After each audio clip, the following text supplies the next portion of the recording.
Welcome to my Mundo Vlogs. General namin ngayon ng bahay. Ito, tinutupi ko yung mga pinaghigaan namin.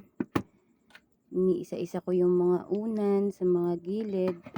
Tapos pinapagpagan yung mga punda. Tapos, pagtapos ko pagpaganyan, pinapagpagan ko rin pinakasapin ng higaan para yung alikabok tatanggal. Pagtapos ko pagpaganyan, ayan, nagwalis-walis ako kasi medyo magaspang na yung sahig. Hanggang kusina yan, general cleaning namin yan. Hanggang pinakaduluduluhan. Pagtapos ko dyan maglinis sa pinakakwarto, yung kusina naman yung inintindi ko. Inayos ko lang naman yung mga dapat ayusin. Then medyo makalat at madaming tamba kaya medyo tinakpan ko.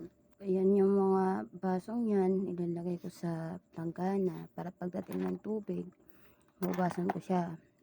Sa ayusin ko lang yan. Lahat yan, hanggang lamesa, dahil madaming nakakalat. Nakakalat yan yung mga charger at kung ano-ano pa. At naisipan ko na rin palitan yung mga bedsheet. Kaya ito na pinaka-final na linis ko talaga ng bahay. Para paglaba ko, masabay ko na yung mga dapat may sabay sa paglaba. Hanggang dito na lang po ang aking mini vlog. Maraming pong salamat sa mga nanonood.